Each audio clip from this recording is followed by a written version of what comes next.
안녕하세요. 양봉업자입니다. 이제 지난밤에 금, 은, 비트코인, 나스닥 비롯해서 다 큰 폭으로 조정을 보였습니다. 그래서 많은 분들이 좀 불안해하실 것 같아서 일단은 영상을 찍게 됐고요. 오늘은 나스닥, 코스닥, 그리고 비트코인 이 세 상품을 좀 빡세게 차트 분석을 하는 영상을 찍으려고 합니다. 그래서 일단 거두절미하고 바로 나스닥 차트부터 한번 볼게요. 일단 나스닥 차트 같은 경우에는 지금 일단 박스권 안에 있어요. 근데 살짝 안 좋은 점은 이 수렴을 상방 돌파하는 척을 했다가 결국에는 다시 이 채널 안으로 들어오려고 하는 모양새입니다. 이게 상당히 차트적으로 봤을 때는 안 좋은 패턴이죠. 그리고 S&P 같은 경우에는 신고가를 뚫고 지금 내려왔기 때문에 상당히 지금 하락 다이버너스 걸리면서 좀 베어리시한 상황으로 볼 수가 있습니다. 그래서 지금 많은 분들이 제가 좀 스레드, X, 유튜브 이런 걸 봤을 때 이 25년 2월 때랑 많이 비교를 하시더라고요. 25년 2월에 이렇게 이때도 마찬가지로 고점까지 쏘고 쌍봉 만들고 폭락하는 과정이 나왔거든요. 그리고 시기적으로도 이때 2월에 폭락이 시작이 됐어요. 근데 지금 똑같이 패턴이 쌍봉을 만들고 시기적으로 2월에 뭔가 폭락이 나올 것 같은 모양새를 만들고 있어서 사람들이 좀 겁을 많이 먹고 있는 것 같습니다. 근데 증시에 이런 격언이 있어요. 한 화면에 똑같은 그림이 두 번 연달아 나오지 않는다. 지금 보면 25년 2월 이 프랙탈 딱 봐도 똑같잖아요. 근데 이 똑같은 걸 모든 참여자들이 다 볼 수 있거든요. 그래서 저는 이렇게 흘러가지 않을 거라고 봅니다. 그리고 여기에 근거를 하나 덧붙이면 계속해서 제가 강조드렸던 내용이에요. 보면 일단 여기서 추세지표, 제가 보는 추세지표를 한번 켜볼게요. 추세지표를 켜봤을 때 저는 일단 2001년, 2000년 이때 닷컴 버블의 고점을 언제 뚫었죠? 2016년에 뚫었습니다. 2016년 12월에 역사적 신고가를 뚫었고요. 그 후로 지금 10년 넘게 나스닥이 우상향을 하고 있어요. 그럼 여기서 우리는 프랙탈을 볼 수가 있습니다. 이때 뚫고 700일 동안 60%가 올랐고요. 이때는 23%, 110일 동안 23% 올랐고, 그리고 코로나 불장이 600일 동안 한 100% 넘게 올랐고, 그 다음에 23년부터 관세 배임 전까지 한 600일 정도 동안 또 66%가 올랐습니다. 그리고 이번에 이 전고점을 뚫은 자리가 이 25년 6월 캔들이고요. 25년 6월 캔들로부터 지금 고작 20%가 올랐습니다. 200일 동안. 그래서 저는 사실 이번 악재가 코로나급 악재가 터지는 게 아니라면 이런 악재가 터지는 게 아니라면 결국에는 과거 상승 프랙탈과 똑같이 갈 거라 보고 있어요.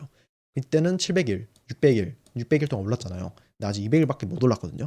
그래서 저는 아직 1년, 최소 1년의 상승 사이클은 남아있다라고 보고 있습니다. 그래서 많은 분들이 이제 25년 2월 이때 25년 2월 때 관세 빔 차트 때와 많이 비교를 하시는데 계속해서 강조드리지만 좀 지우고 볼게요.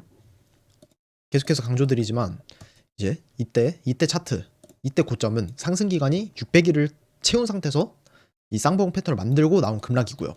지금 자리는 쌍봉이 나왔긴 했지만 고작 200일 상승한 상태에서 쌍봉이 나온 겁니다. 차트는 사실 좀 결과론적인 측면이 커요. 쌍봉을 만들었고 이걸 이탈했으니까 폭락했다고 해석이 가능하잖아요. 지금도 쌍봉을 만들었긴 했지만 다시 여기서 바닥을 잡으면 오히려 쌍바닥이 될 수도 있는 상황이에요. 그래서 차트는 좀 유연하게 봐야 되기 때문에 너무 막 틀린 그림 찾기 이런 분석은 좀 지양을 하셔야 됩니다. 그리고 사실 이때처럼 흘러가지 말라는 법은 흘러갈 수도 있긴 해요. 25년 2월처럼. 저도 그 가능성은 머릿속에 넣어두고는 있습니다. 여기서 이제 좀 패기라인을 좀 말씀을 드릴게요. 상방 패기라인을. 일단은 좀 기준을 보여드리면 이 빨간색 찌그재그한 선 보이죠? 이거는 제 구독자들은 아실 텐데 20종이격입니다. 20종이격이란 뭐냐면 이제 이 캔들이 이 빨간 선 밑으로 내려가면 22평. 그러니까 여기서 주봉이니까 20주평이 하방으로 꽂힌다는 소리예요.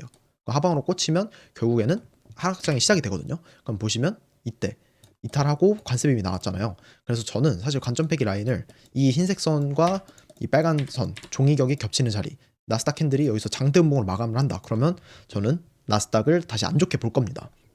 왜 그러냐 하면 일단은 제가 한번 체크를 해드릴게요.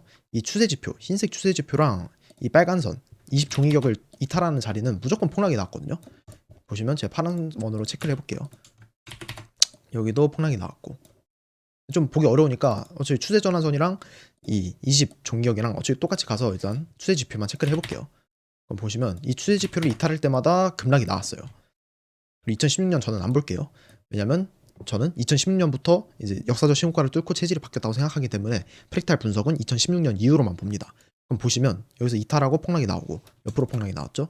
16%, 여기서도 이탈하고 18%, 여기서도 이탈하고 28%, 여기서도 관세빔이 나오면서 20% 폭락이 나왔는데요. 만약에 뭐 중시가 뭐 2주 안에 한 4%, 5%짜리 장대 음봉이 나오면서 이 추세 지표를 이탈을 한다. 그러면 저는 다시 나스닥을 상당히 안 좋게 볼 겁니다. 근데 아직은 이러한 흐름이 아니기 때문에 나쁘게 볼 이유가 없고요. 오히려 200일 상승 구간, 고작 200일밖에 오르지 못한 자리이기 때문에 오히려 상반 분출이 나올 가능성이 높다고 생각을 합니다. 제가 만약 이 추세 지표를 이탈하면 이 저점 잡는 것도 다 대응이 돼 있거든요. 이 저점 잡는 법. 좀 미리 공유를 드리자면 볼린저 밴드를 지표에서 추가를 하시고 이 볼린저 밴드를 50, 길이를 50, 그리고 표준편차 값을 2로 바꾸시면 이렇게 지표들의 저점을 잡을 수가 있습니다. 봐봐요. 보시면 봐봐요.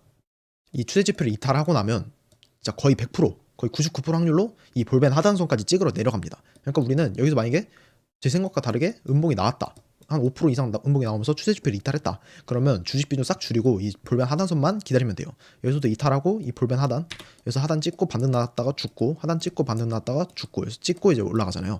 여기서도 코로나 빔이 이 하단선에서 끝났고, 이 18년 쇼장에서도 이 하단선에서 반등이 세게 나왔습니다. 마찬가지로 이때 2013년은 뭐 프랙탈로 보진 않지만 역시나 이 50 하단선에서 반등이 나왔고요. 그래서 저는 이 추세 지표 이탈했을 때에도 대비가 다 돼 있어요. 그러니까 상하방 다 열어두고 저는 대응이 다 가능합니다. 왜냐면 상방 가능성을 높게 보긴 하지만 이 흰색 지표를 이탈했을 때에는 어디 구간에서 매수할지도 다 준비가 돼 있거든요. 그래서 너무 쫄지 않아도 된다. 너무 쫄 자리도 아니다라고 보고 있습니다. 그리고 이번에 마이크로소프트 실적이 좀 빠그라졌잖아요. 마이크로소프트 빠그라졌고 메타는 잘 나왔는데 금요일 장이 안 좋아서 빠졌고, 그리고 테슬라 실적 이렇게 세 개 테크 기업 3개 이제 실적이 나왔는데 저는 얘네들의 실적 막 매출의 성장 이런 것도 뭐 중요는 하지만 사실 제가 지금 투자하고 있는 게 코스닥이잖아요. 그리고 국장을 주로 투자를 하고 있으니까 얘네들이 결국에는 AI 사이클을 끝낼 생각인지 아닌지가 더 중요하거든요. 그럼 여기서 우리가 봐야 되는 게 얘네가 캐펙스 투자를 줄였냐 아니면 늘렸냐를 보는 게 더 중요합니다. 지금 제 입장에서는. 근데 얘네들이 캐펙스 투자 금액을 컨센 대비해서 다 늘렸거든요. 그래서 저는 아직 AI 사이클은 견조하다고 보고 있습니다.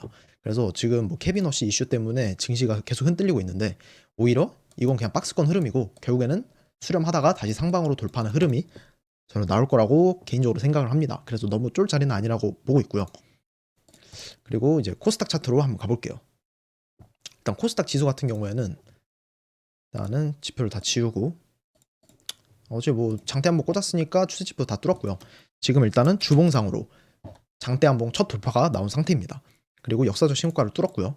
그리고 이 장대 한봉 캔들을 누가 만들었냐고 보면 수급을 기관이 만들었어요. 그리고 아마 보유 중인 코스닥 종목들 보시면 이번 주에 다 기관이 순 매수가 찍혀 있으실 거예요. 이상한 종목을 사신 게 아니라면. 저도 다 기관이 샀더라고요. 그래서 사실 코스닥은 나스닥 때문에 조정이 나오더라도 그냥 이렇게 음봉이 나오더라도 이 1720 코스닥 150 지수 기준 1720 아래로 마감하는 게 아니라면 결국에는 추가적으로 계속 상방이 뚫릴 거라고 생각을 합니다. 여기서 피보나치를 좀 찍어보면 이 삼각수렴의 위로 뚫렸잖아요. 보시면 이 패턴 목표치를 찍을 수가 있죠. 보시면 일단 0.25 보시면 0.25 자리에서 이렇게 꼬리를 단 모습이고요. 그래서 아마 내일 장 초반에 빠지겠죠. 근데 빠지더라도 여기서 사실 양봉의 중시값 저도 이탈 안 할 것 같아요.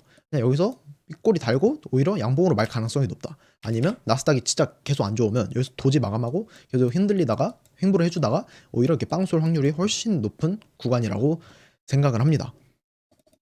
코스닥 같은 경우에는 이게 증시 자체가 무너지려면 우리가 예상치 못한 악재가 나와서 이 장대 양봉을 한 방에 되돌리는 음봉이 나오던가 아니면 여기서 패턴적으로 시간을 끌고 다시 음봉이 나오던가 이래야 되는데 사실 이렇게 한 방으로 꽂을 가능성은 거의 극히 희박하다고 보고 있고요.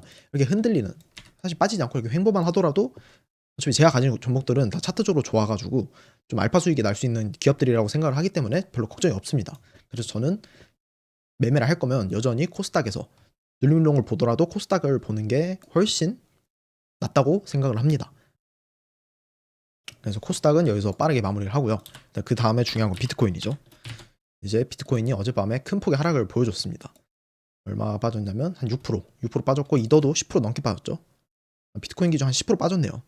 75K까지 빠졌고 근데 저는 개인적으로 뭐 이런 데서 수량을 늘려야 된다고 보고 있습니다. 그 근거로는 일단 해시레이트가 있어요. 여러분 보시면 트레이딩 뷰에 비트코인 해시레이트 이 차트를 한번 켜보시면 지금 왜 비트코인이 어제 빠졌는지 해석이 될 거예요. 보시면 지금 비트코인이 횡보를 할 때 해시레이트도 같이 횡보를 했어요. 이 지표가 같이 횡보를 했죠. 근데 어느 순간 해시레이트 지표가 23일 그리고 24일 큰 폭으로 하락을 하게 됩니다. 그리고 이때죠. 이때 하락을 하거든요. 그러면서 비트코인이 이 수렴, 이 박스권이 하방으로 이탈이 되기 시작해요. 그래서 저는 지금의 하락을 채굴자발 매도로 보고 있습니다. 근데 역사적으로 채굴자발 매도가 나오고 난 후에는 이렇게 폭등을 했어요. 이렇게 결국 채굴자발 하락이 시즌 저점을 보여주거든요. 일단은 왜 채굴자가 팔아야 되는지 알아야겠죠. 일단은 지금 비트코인이 가격이 급락하고 있는 상태이기 때문에 계속 고점 대비해서 지금 40% 빠졌잖아요.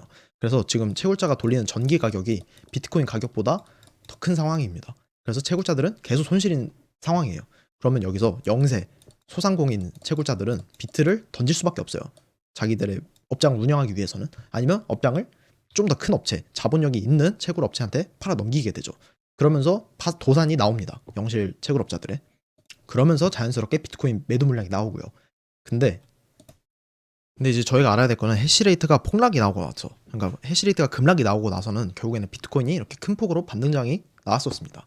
제가 이거를 좀 지표를 통해서 보여드릴게요. 잠시만요. 이거 보시면 위에 건 지우고 이렇게 지우고 보면 해시레이트를 이제 과매도 영역, 과매수 영역으로 표시를 한 거예요. 근데 지금 일단 해시레이트율이 과매도 영역에 들어왔어요. 근데 우리가 과매도 영역에 들어왔을 때 프랙탈 한번 보면, 그리고 이때 한번 18년에 한번 이때 해시 전쟁이 있었어요. 비케랑. 그리고 이때 한번 중국이 채굴업체들 금지를 하면서 해시레이트가 급락을 했고 과매도에 들어오면서 이제 몇 개월 있다가 폭등이 나왔고요.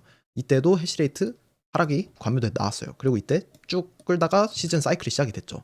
그리고 마찬가지로 이때 엔캐리 청산 전에 이때도 해시레이트가 급감을 했다가 결국에는 트럼프가 당선되면서 폭등이 나왔습니다. 그리고 나서 지금 매수 심리가 극악인 상황에서 마이너스 고점 대비 40%가 빠졌잖아요. 지금 과매도에 들어왔어요. 해시레이트율이.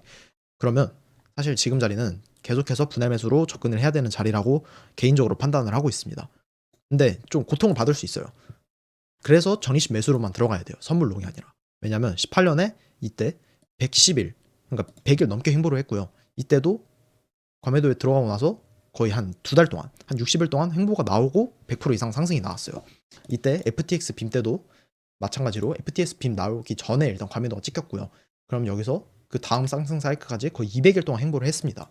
근데 결국에는 우리가 큰 프레임으로 봤을 때는 이때 횡보할 때 매집한 사람, 이때 횡보할 때 매집한 사람, 이때 매집한 사람, 이때 매집한 사람 큰 수익으로 주잖아요. 결국에는. 그래서 지금 자리는 추가적으로 빠질 가능성이 있어요. 근데 과매도 영역, 해시레이트 과매도 영역이기 때문에 현물 물려있는 사람들은 여기서 손절하고 도망갈 게 아니라 저는 여기서 매집을 하고 그 다음 상승 사이클을 노려야 한다고 생각을 합니다.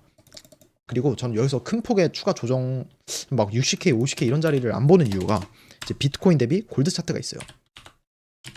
일단 제가 많은 분들이 제가 골드 5,500불에서 고점 나올 거라 했잖아요. 지금 그렇게 정확히 됐거든요.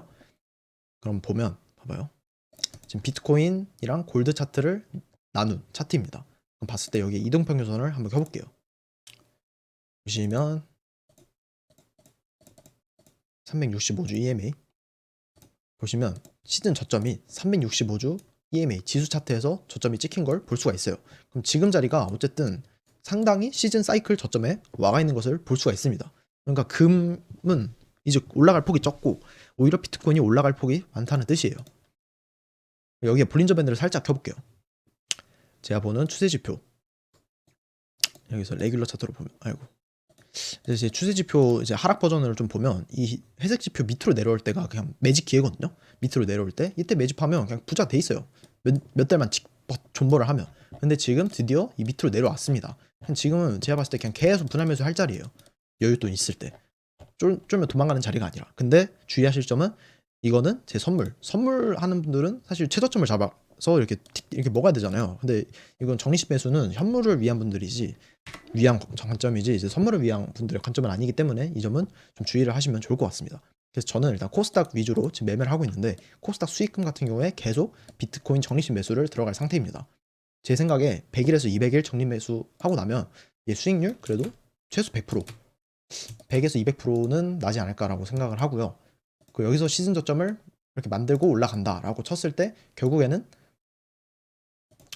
이 상방 이 상방이 돌파되는 흐름이 나올 거라고 보고 있고, 저는 비트코인이 결국에는 5억을 향해 그리고 10억을 향해 갈 자산이라고 믿고 있기 때문에 적립식 매수를 계속할 생각입니다. 일단 결론을 요약하면 나스닥 안전하다. 아니, 안전이 아니라 나스닥은 이제 상방이다. 박스권 말고 박스권 이후에 상방으로 갈 거다라고 보고 있고, 코스닥은 아직 외봉이기 때문에 첫 상승 파동이 나왔고 이제 외봉 하락 자리에 있기 때문에 무조건 저는 여기서 매수를 볼 생각입니다. 그리고 비트코인은 풀매수를 박으면 안 되지만 하락 막바지에 와 있기 때문에 적립식 매수로 봐야 된다라고 보고 있습니다. 네, 영상이 도움이 되셨다면 구독 한 번씩, 좋아요 한 번씩 눌러주시면 감사하겠습니다. 감사합니다.